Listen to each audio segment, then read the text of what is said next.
Zookeepers of Reddit. What animals do you most enjoy taking care of, and which are the worst?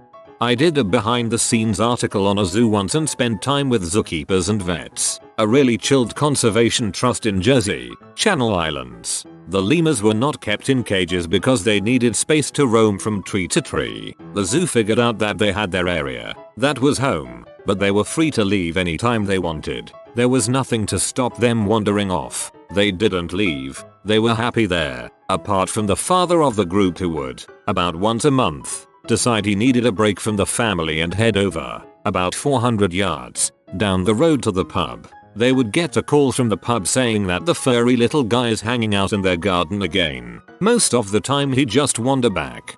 Sounds like a lot of human dads.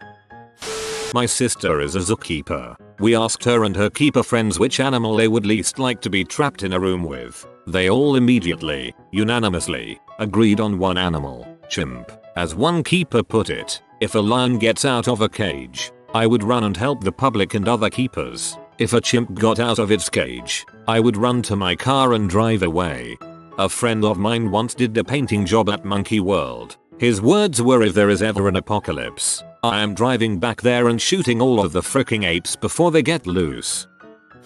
One zookeeper on here was awesome. He did an AMA and said that his favorite animal was the rhino. He said there was one that loved him in particular and would run to him every day to get belly rubs. He said it acted just like a huge dog. I worked at a museum that kept a large turkey vulture tethered to a perch in the center of an animal room. Children would tease this poor bird mercilessly despite the many signs and warnings. The bird sat in stoic silence, but almost once a day, at the perfect moment, he would hop down as one of the little chumps walked off, and he'd grab them with his huge bill just above the belt line by their paste-to-fat little French fry-infused love handles, clamp down hard, and then snap it back. Imagine someone grabbing you by the soft parts with a pair of channel lock pliers. Their scream, and the nasty welt, was always the same. By the time parents, teachers, and staff arrived, he would always be back on the perch, just staring, still stoic. The best part of that job. I worked at a zoo and chatted with the keepers a lot. Apparently the alligator was a super chill bro who would waddle up to them and wait patiently for his food that they fed him on the end of a stick. The crocodile, on the other hand, was a murderous rage beast and would lunge at them. They basically open the door, toss the food in and run like heck. Can confirm, sister is a keeper. I fed one of the sloths while volunteering behind the scenes at a zoo for a service organization, and it fell asleep halfway through chewing a pear slice. Then it woke up a minute later and finished it. It was definitely a cute animal.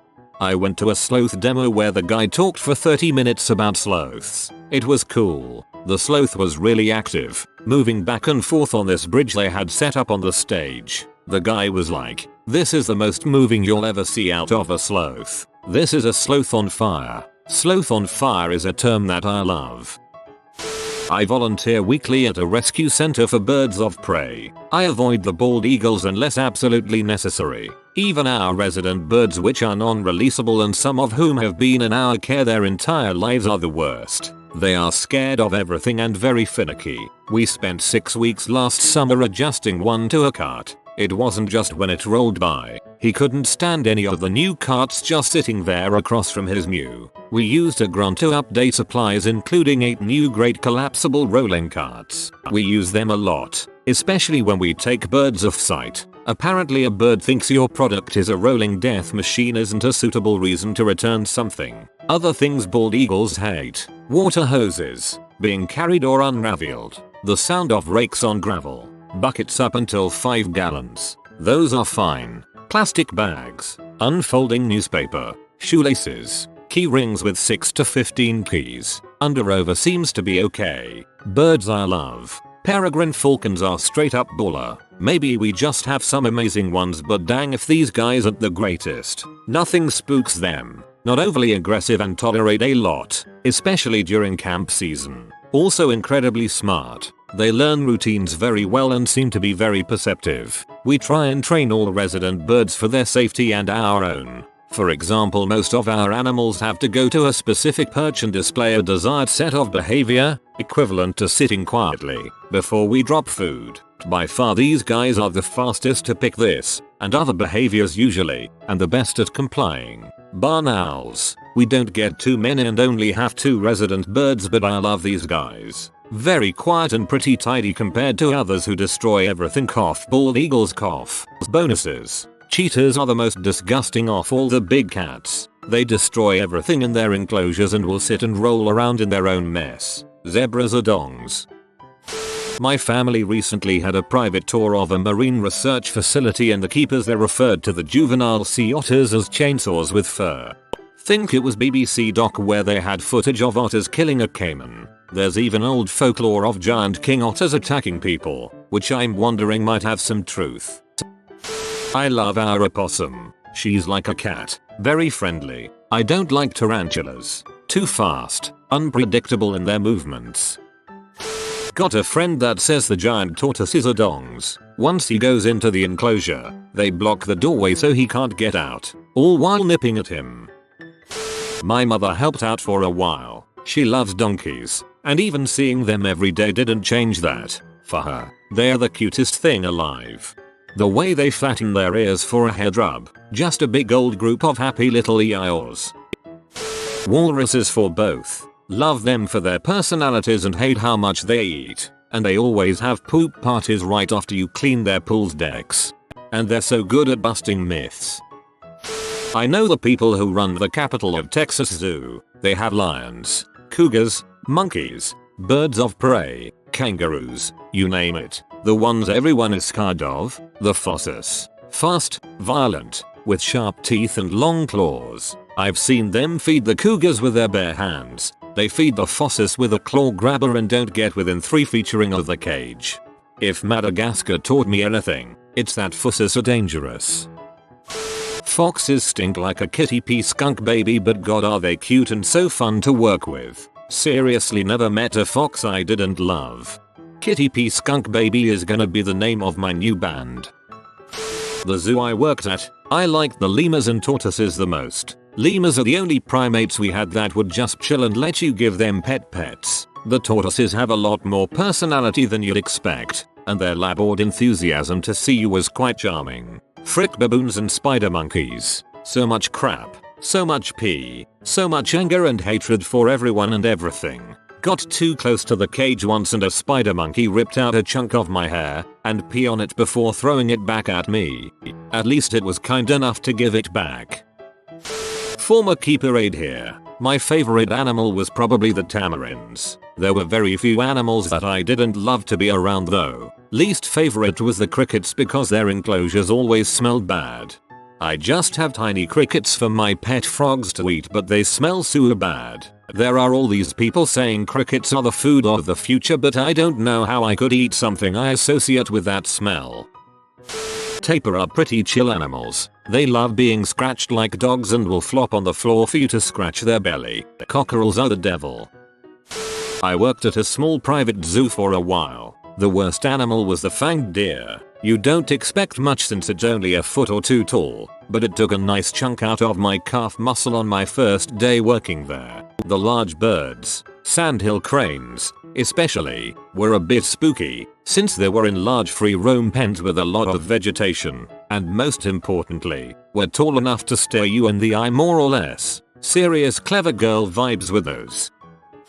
Not a keeper, but I had an internship at a wildlife hospital for years. We treated a bunch of New England native animals, and surprisingly, Canadian geese were the best patients. Sure, they would hiss when you pulled back the sheet that was covering their cage, but they never snapped at you, and once you had picked them up or restrained them, they were pretty docile. They ate their food if they could, were quiet, and never made too much of a mess. Swans, on the other hand, are nasty. They are giant animals, bigger than you think, perpetually in a crappy mood, and feisty as all heck. I would frequently be called upon to sit on them. I was the smallest, 5'1" and 120 lb, just so we could administer medications or feeding tubes. And the smell, holy crap, I would not wish the cleaning of a swan cage on my worst enemy. When I used to volunteer at an aquarium as a tour guide, I heard lots of stories about the animals they took care of there. Apparently the octopus was a real mischievous little dong and would slide out the top of his aquarium and wander around, tracing the pipes around the aquarium floor, and would turn every nozzle and lever he would find before going back into his aquarium. The whole dang building would get flooded in one night. Now we put cinder blocks on that little crap's aquarium lid. I also saw him ink at kids who poked Saint's aquarium and scare the crap out of them. I love that little butthole. The mantis shrimp was also S-trip cause he could shatter an aquarium with one punch, so we got double pane glass for his aquarium. I remember pelicans being stupid. If they get oil spilled on them, then you have to bathe them and clean it out of their feathers or else they die. Bird baths are limited to only 20 minutes of contact. Any longer puts the stupid birds at risk of heart attack. My entire perspective on birds has completely changed after learning stuff like this. They are so Hosanna stressed and for no Hosanna good reason. Personal preferences for tigers and lions. Their motivations are easy enough to understand, which makes working with them easier. They can also be fairly friendly if they have known you for long enough and like you. If they have a bad personality or just don't like you in particular, you are just sold though. That friendly bit being said, never put your safety in their hands because there is always the chance that today's the day and you're going to die, lose parts. Oh, also they are fairly neat and low on poop compared to other animals. Black bears are pretty chill. Brown bears can be crazy random buttholes, though they seem to be nicer when living by themselves. Canine species just produce an ungodly amount of feces based on their body size. Like with a bison, that's understandable that a herbivore that size is going to produce a lot of waste. The canines just seem to make it appear from thin air and proceed to spread it everywhere. They do tend to be nicer and relatively easy to work with, however. I did a couple months unpaid work experience at a zoo before I realized I hated zoos. I don't like seeing wild animals in cages. I don't like seeing the conditioned behaviors that some of them picked up. The pay is absolutely atrocious. 2. Look up some job listings at zoos. When I was looking into it, they were looking to recruit heads of section with a degree and 10 years experience and were offering £20k. Definitely a labor of love, if you loved it. The worst animal to look after was a parakeet named Bill. Bill was sweet as pie to visitors and full-time zookeepers and work experience volunteers when anybody else was around. Sitting on shoulders, affectionate nibbles on ear, etc. Bill apparently hated volunteers. Whenever you were in the jungle enclosure he lived in by yourself, Bill would wait till you were bent over cleaning something and then fly over and land exactly on the middle of your back, just below your shoulder blades, right where you couldn't get to him. He would then proceed to try and scratch and peck his way through your spine. First few times, I had to take my shirt off to get him away from me. If you mentioned Bill's habits to one of the full-time keepers, they wouldn't believe you. Bill, when I'm in there by myself, he just sits on my shoulder and watches me work. I worked there over the summer, but it got to the point where when I went into that enclosure, I would wear a big puffy high-vis work jacket as armor against Bill. The keepers, when they were working in there with me, would laugh. It was kept in the feed prep room for the jungle enclosure. One day, I noticed that the Bill torn hole just below the shoulder blades had been repaired with multiple layers of duct tape. I asked, none of the keepers had done it. It was then I figured it must have been the other work experience guy, who I never actually met. We split the week between us, working on different days. I got his number from one of the keepers. He'd recently started doing some work in the enclosure Bill was in. The zoo were quite good in letting you pick what you worked with.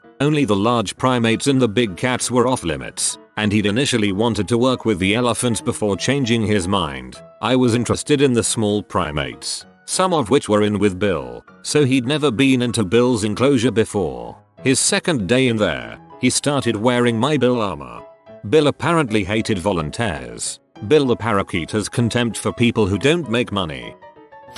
Not a keeper, but I was an intern at the zoo for several years. Some of my favorite animals to work with were the polar bears, the rhino, and the big cats. The bears and cats were just staggeringly awesome, big, beautiful creatures I had only seen in movies and pictures before, not 15 feet from me. It always took my breath away to be that close and care for those sorts of animals. The rhino was just a big old goofy guy. He played fetch He ran up to you for treats and scratches, and honestly, was pretty similar to a dog. That rhino could always put a smile on my face. Least favorite, the birds and greater apes. The birds were mean, loud, and smelly. I have scars on my knee from penguin bites, because I wasn't feeding them fast enough. They just crap everywhere, and you get to scrub it off the rocks for hours. I know that it's part of the deal with being an intern, but it made me pretty much hate most birds. The greater apes, aside from the orangutans,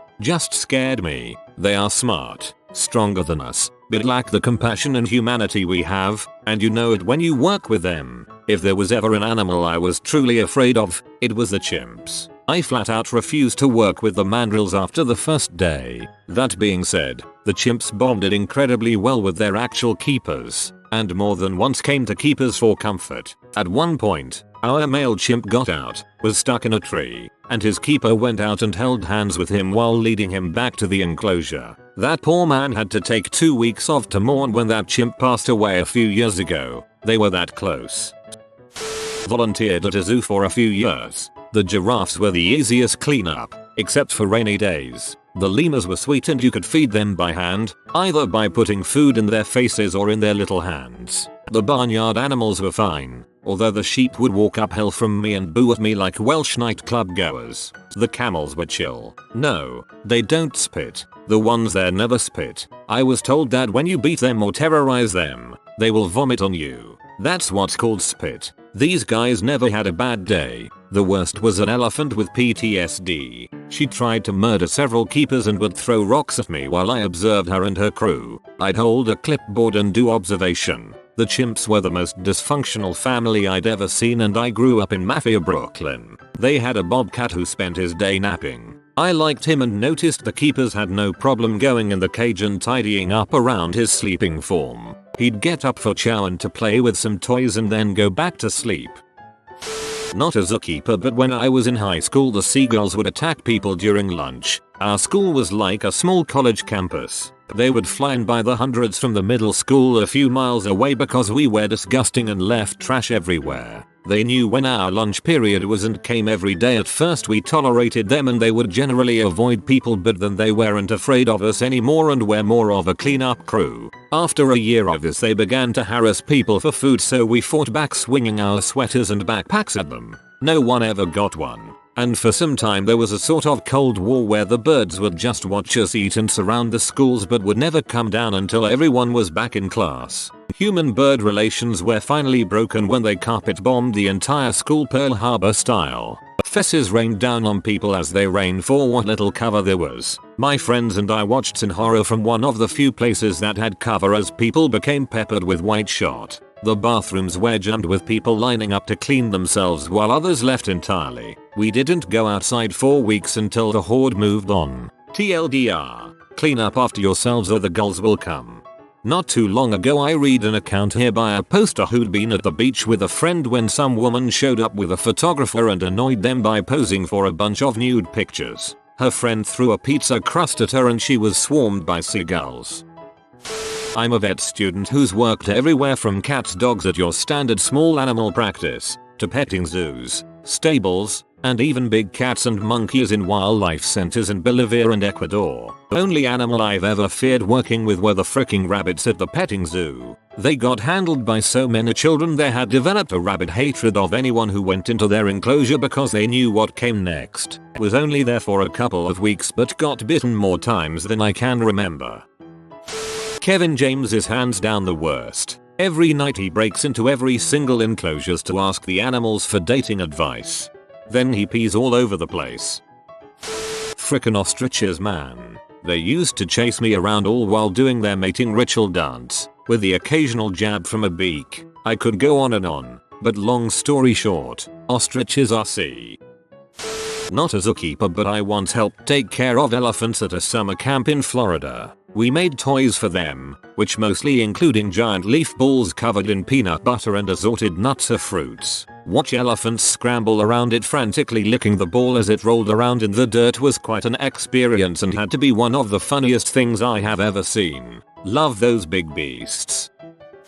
This'll get buried because I just found this, but I work with a large number of rescue lizards. Green iguanas, mostly males, are absolute dongs. They are super fast and will shred your crap faster than you can pull away.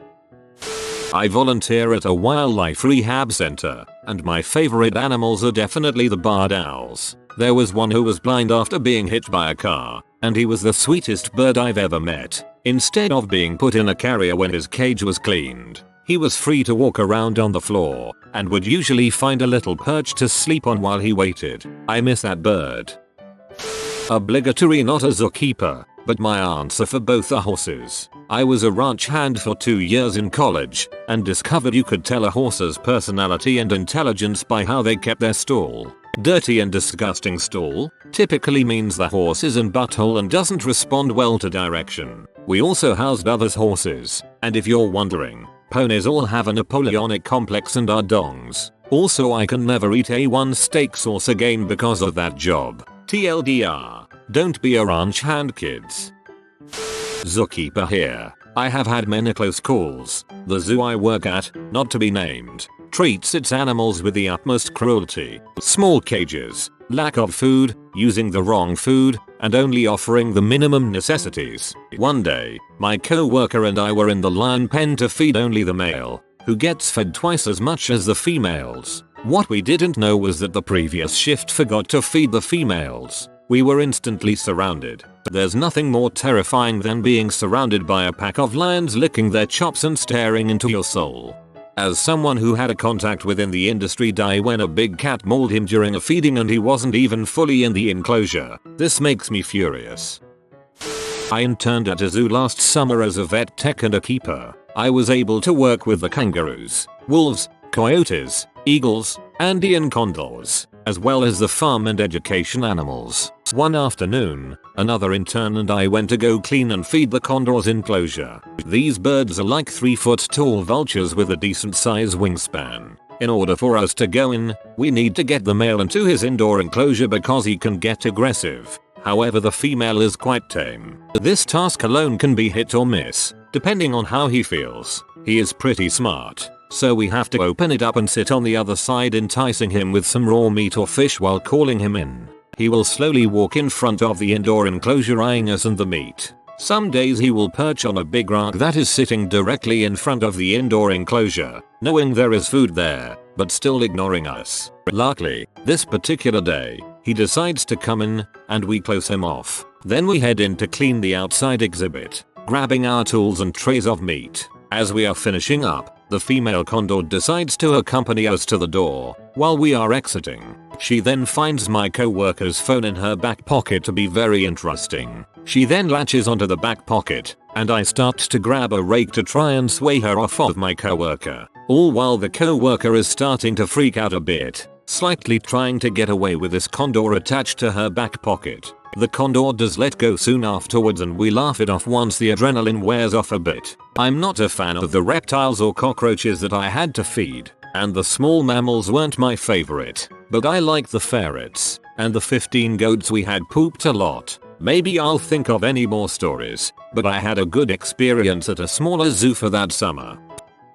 I used to work at a safari park in Scotland. Generally most animals were sound decent. I quite enjoyed this one little feared beast called an anoa. They are basically big dog-sized cows and live in pairs. This one had a bad reputation because it was seen as mean. However, the poor thing never did anything bad to me and I liked spending time with it. I even snuck it in a few apples from time to time. It was separated from all other animals because one day it had gone under a camel and stabbed it repeatedly in the belly with his horns. So they tranquilized the anoa and his partner to move them, but she died and so he was alone. Poor wee dude. Worst overall was Chippy the chimp, who was a complete bellend and went out of his way to show everyone it. He would eat the other chimps' favorite foods even though he hated them. Bit of a C was our friend Chippy. Most feared animals in the park though were the otters. Sweetest little chirps when they are hungry but clever, fast and bitty as frick. I have never jumped so high as when I was in their enclosure giving them things to play with when the food ran out that was distracting them and they realized I was in there with them and came bolting after me. Must have cleared 6 feet. I did a 6-month work experience internship in a small zoo in the UK. The best animal to look after was a big terrier called Reggie. Watching him eat dead rats was morbidly fascinating. The worst animals to feed were the Humboldt penguins. The greedy little bastards would bite my shins every freaking day. I'd come home with a ring of purple bruises just below my knee. If you do happen to love penguins and are near Edinburgh Zoo anytime, you can take a march round the park at lunchtime. I think one of them is a member of the Norwegian army for some reason. He has a little medal for his flipper. It's adorable. My wife handles reptiles. Snakes are the easiest. They only eat once a week and they only poo once a week. Unless they're venomous. The occasional bites aren't even very painful. Turtles are the worst. They are filthy animals and cleaning a turtle tank takes hours and needs to be done often. Turtle bites hurt real bad.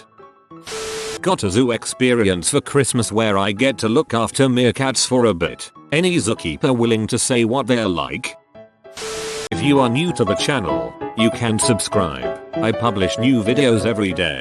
Until then, check another video.